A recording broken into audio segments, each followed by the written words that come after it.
So thank you so much for having me, guys. My name is Raffi. I'm based out of Montreal. First of all, thank you for the UAT for inviting me. It is a true pleasure and a real honor to be here. It's great to basically share, collaborate, learn from colleagues and peers here in our home country. So thank you so much for this. Today's topic is one that is very, very hot in the AI industry. It's also one that causes a lot of people to lose sleep over it, including myself and the companies I advise and mentor. And that's the one of moats and defensibility and AI, okay?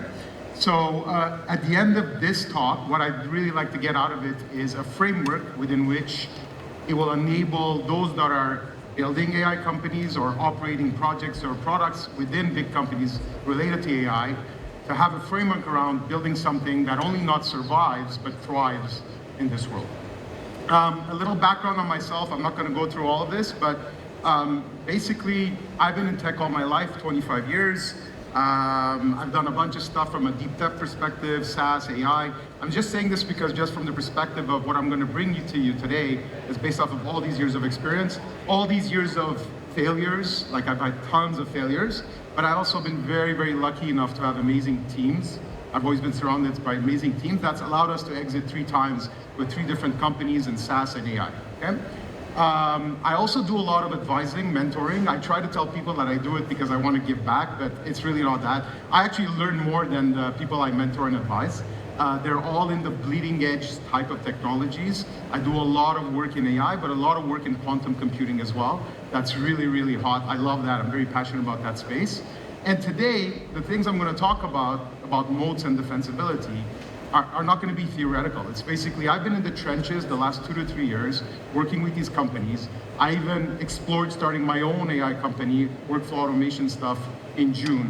So lots of learnings, lots of pain there that I deal with all of those companies when it comes to defensibility.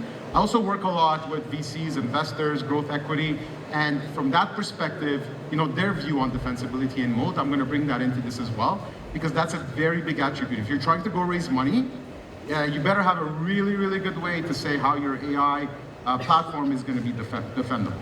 So that's basically my background.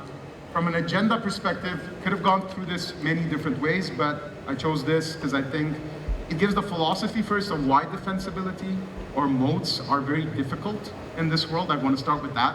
I want to talk about 5 moats that I see a lot in the market right now that are resonating, that are working, that have legs. Then talk about a couple that are emerging, so new ways of doing things that are creating defensibility. And then finally, provide that recipe to win. By the way, as I go through this, you're gonna start seeing sort of like the pattern, right? By the way, to Rev's presentation, the part where he was talking about the agents and autonomous AI and everything, that's really the world I'm talking about, okay? We're not talking about generic Gen AI anymore. We're talking about people building platforms that do things for you, okay? And we're not talking about robots yet, but this applies from the robot perspective as well. But before we're getting into the moats, let's explain what a moat is. You see this beautiful castle?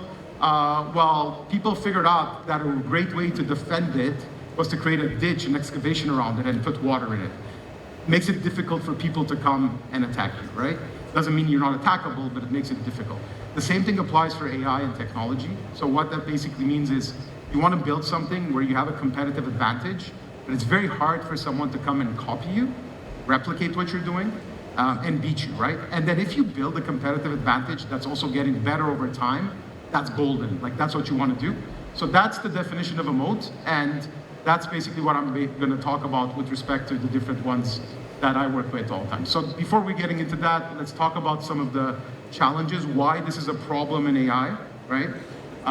First of all, baseline models commoditize quickly. I think everyone will agree with that, right? It started off with only OpenAI and basically the GPT, but pretty much everyone has the same type of offering these days with some differences, minor differences.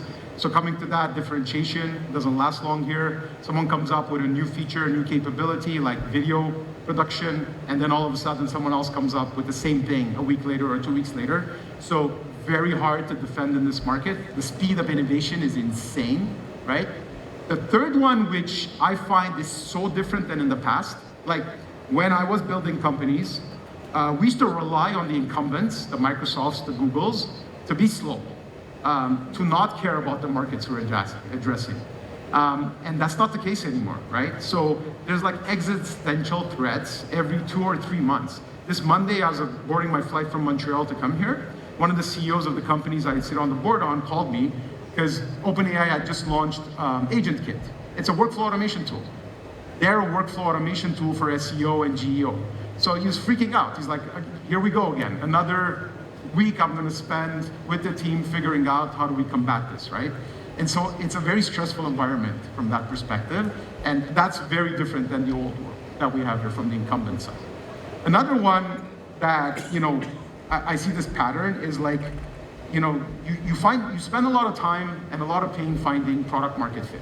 Okay, those who don't know product market fit, I think there's another panel tomorrow or after tomorrow. But it's basically you find the right combination of your product and the pricing and the go-to-market that people are buying it and not churning, they're keeping it, right?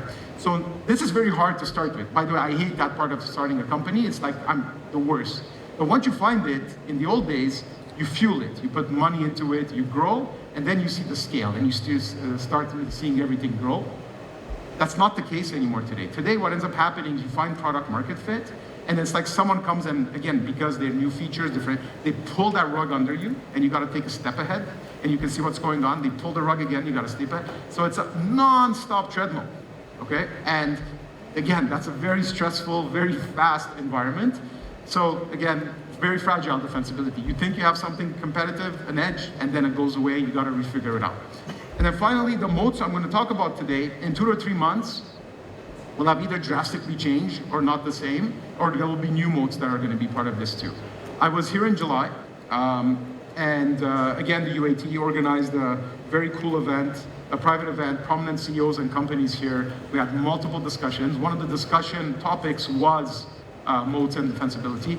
I can tell you that the content of those topics were not the same of what I'm going to present today. So that said, let's get into it. The first one is momentum and speed. This is, I think everyone should know about this. It's the one everyone talks about. Why is this so evident? It's because you have learning loops, and the faster they are, the better you learn, the better your model and your platform obviously behaves and acts. So, that's a huge thing, and this is a moat that everyone should have in their platform. That said, technology moat, this is more of a technology moat, is not enough, right? So there's 2 other moats that can make you really separate you from the others. One of them is basically the onboarding of customers or implementation. So the implementation side, bringing time to value to minimal times, that's huge, okay?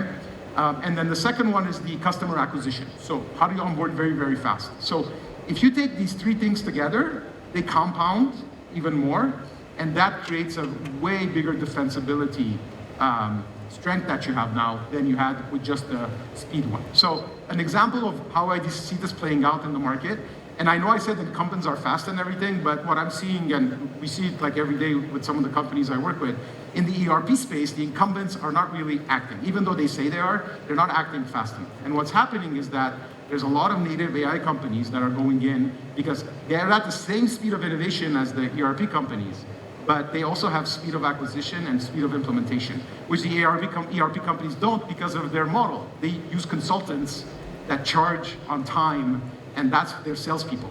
So if you take that away from the consultants, they die. So they're not taking that away. So you have a native AI company going in and saying, hey, I can add all of this automation on top of your ERP, and it's gonna be like next week, not in 2 years, right?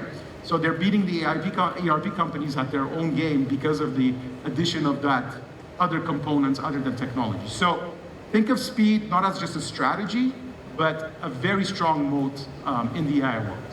Another really cool one, memory personalization. So switching costs are very, very low right now. You can basically go from one model to another. I personally use between Gemini, OpenAI all the time, and I test out different things, right? So very, very easy to switch from one and another. But what if the platform you're using remembers your preferences, remembers your workflows, remembers your enterprise context, right? This becomes huge. This feels like home. It's personalization. It drives trust. It drives utility. So this is going to be very hard for you to switch away from, especially with the fact that if you switch away, something else has to relearn all that stuff and keep it in mind and everything, right? So something that if you're thinking of building a platform with AI-based, think of basically putting this in there. And the way to do it, I wanted to point this out, is because a lot of people think it's through prompt engineering. It's not, okay? Prompt engineering is very important, but context engineering is the way. You want persistent memory of the environment. So you want something that understands the history of what you did and always knows about it. Also has hooks into all the other systems you're using, right? Extremely important. And then makes decisions or takes action based off those things, right? And so this becomes extremely powerful. So if you have your AI that remembers you and it gets better for you, again, it's going to be very difficult for people to displace you. So the switching costs become extremely high. This is my favorite mode. I'm going to geek out here a little. It's basically taking workflows, system of actions, which is how AI systems start, right? Everything, like some of the stuff Rev spoke about, some of the stuff Nubar spoke about, those are systems of action today. And the reality is when you do these things, you create new workflows, and these workflows generate new behavioral data. This behavioral data, coming back to DNA, becomes the DNA of the company or the user. And if you can take that, harness it, and store it, you basically have become the system of record for that company or user using your system. And now, very similar to memory and environment, but this is different, you've derived new things from their behavior that they didn't know about, and you're making decisions and taking actions again on that, right? So, again, very powerful. A couple of companies that came into worlds that were completely blocked, right? So Notion, I don't know if you're aware of that, it's a collaboration tool, it's a collaboration canvas, it started off as that. The key thing about Notion was that it was native AI, it was very easy to use, fun to use, etc., but it had no stickiness until there was collaboration that started happening, new workflows started getting created, and from those workflows, they understood now there's new data they can harness and put it in their system of record. It's impossible to switch away from that now. Same thing with Figma, right? Adobe ruled in this world. And then all of a sudden come this online collaboration tool for design. And because it allowed multiple people to design together, it created new workflows. And those workflows created data, and they own that data now. And therefore, they become very sticky. They become very, very powerful. So whoever captures the workflows, you know, they're going to capture the record, and that becomes very, very sticky. This one goes a little counterintuitive. You might say, why is distribution that important? Like, everything's about technology, innovation, etc., right?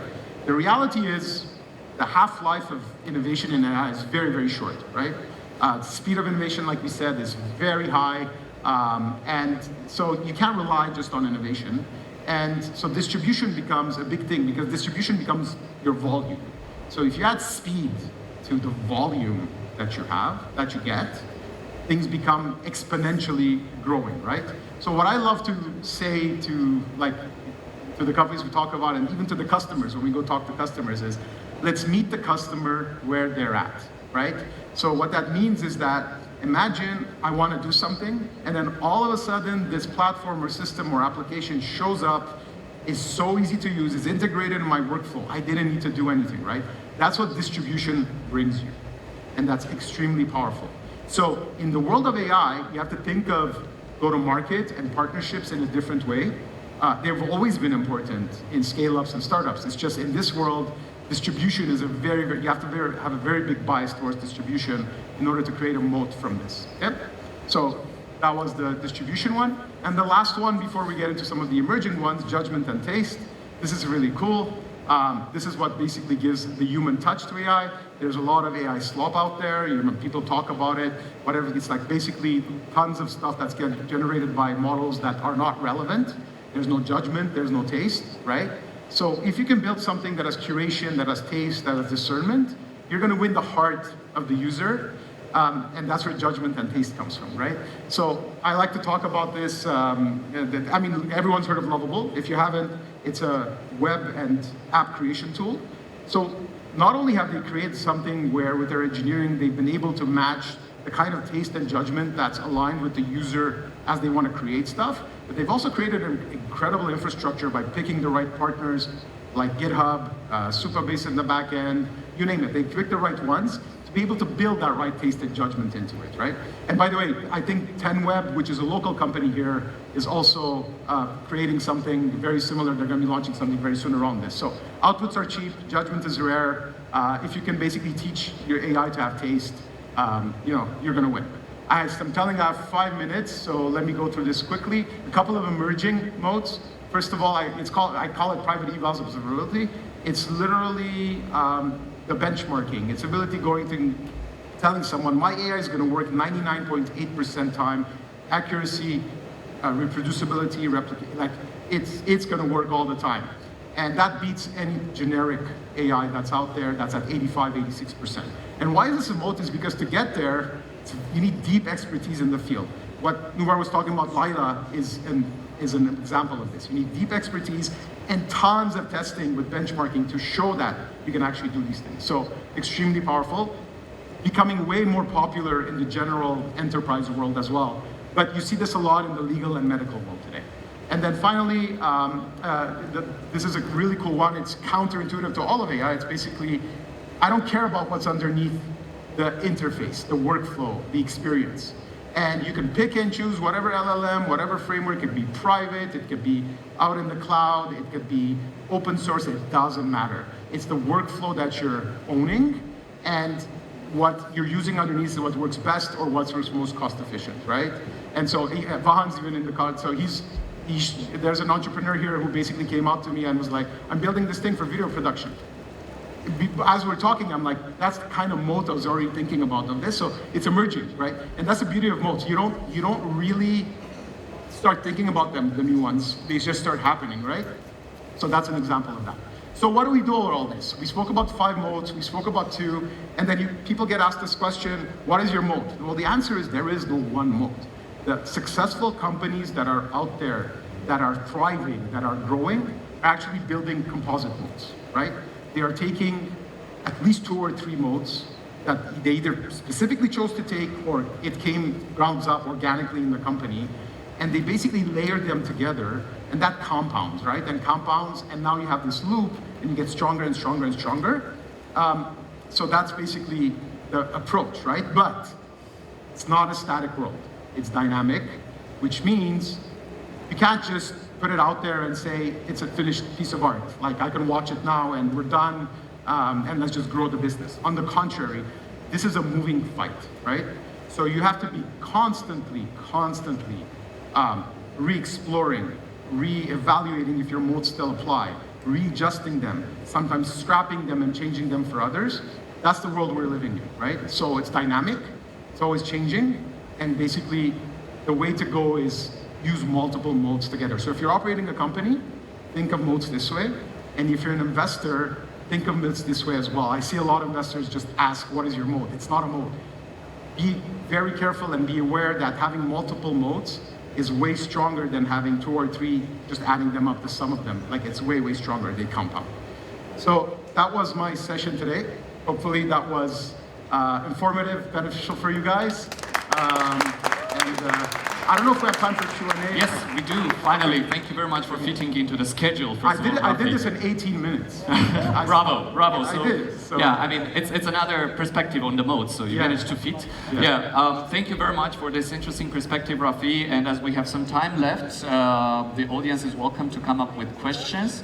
Our staff will approach you with the microphone so that we can all hear the question.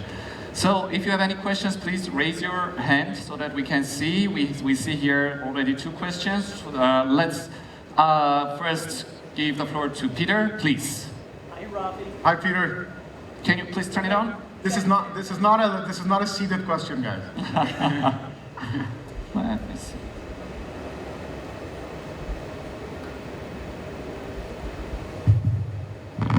Testing, 1, 2, 3. Raffi, I have a great question for you. We talk a lot about moats with startups, enterprises, but we don't talk about them with countries as much.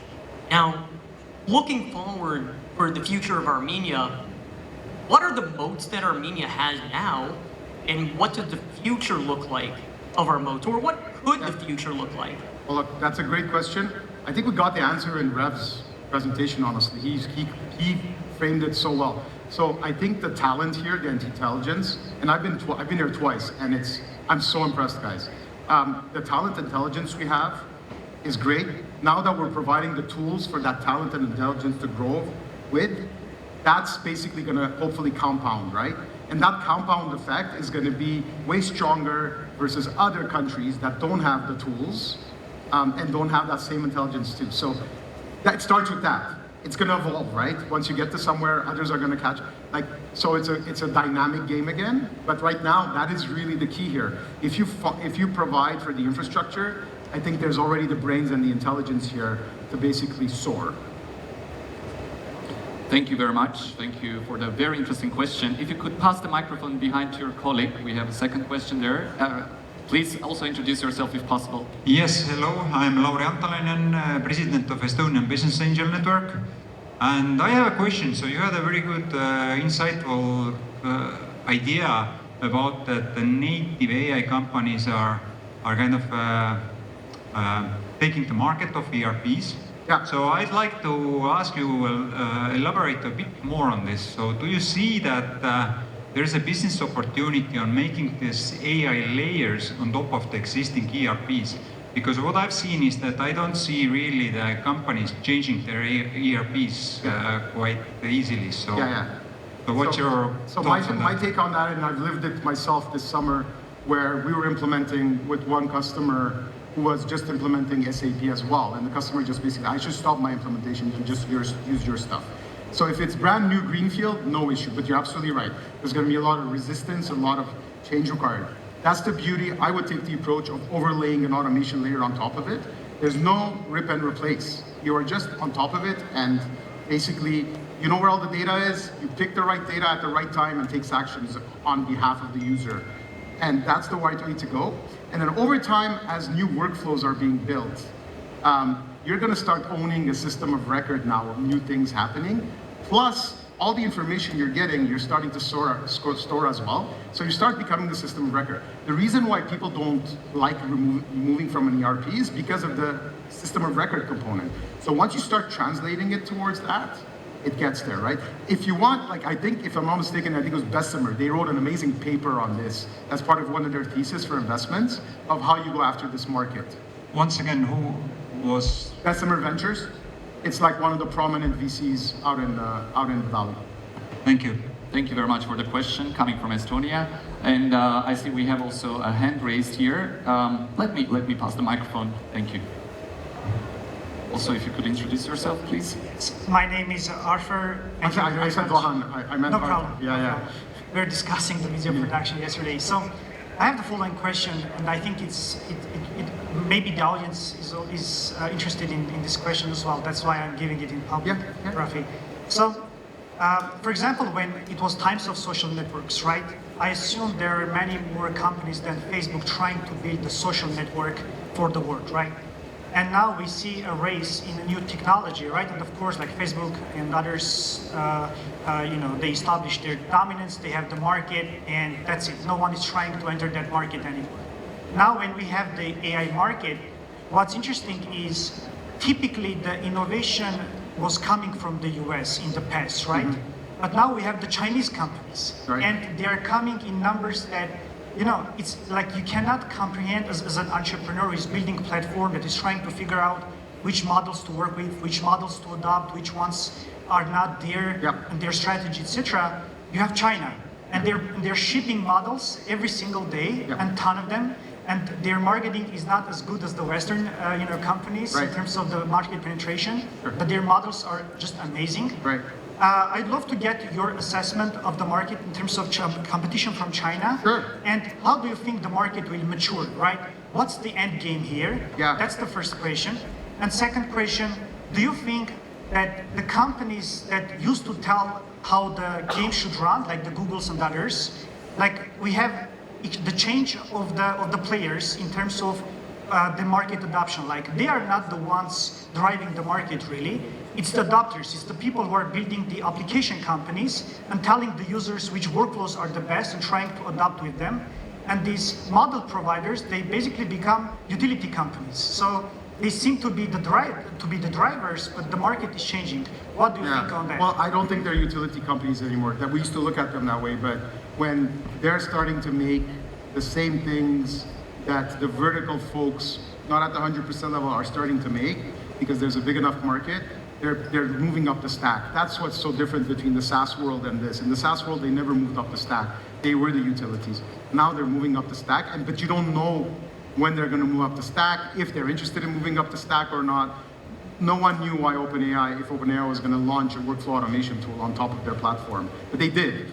And people were betting they were not because that's not part of their model, but they did, and now it's a competitive aspect, and you got to consider it, right? So that's one part. The second one that you talking about, first of all, Hugging Face is an amazing platform to figure out what models to use or not. But yes, there's tons to do there this is such an emerging market. People are experimenting with a lot of stuff.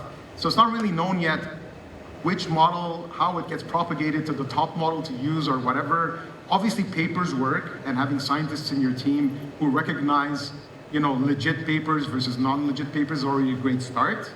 But yeah, that's a very evolving world right now. I would basically look at, relying on what's been published and what's sort of like benchmark to start off with. But then we used, for example, open source models for a lot of image detection stuff that we wanted to optimize GPU usage to lower costs. And so we went to the open source side of things, and it was my engineers who figured out which ones were the right ones to use from that perspective, right? So it's work. You have to basically work at it. Thank you. Thank you very much for your answer. Unfortunately, we do not have any time left for the fourth question, but let's give a big round of applause to Raffi for bringing this very interesting perspective. And I'm personally looking forward to seeing the AIs with taste and judgment, hopefully in near future. Thank you very much, Raffi.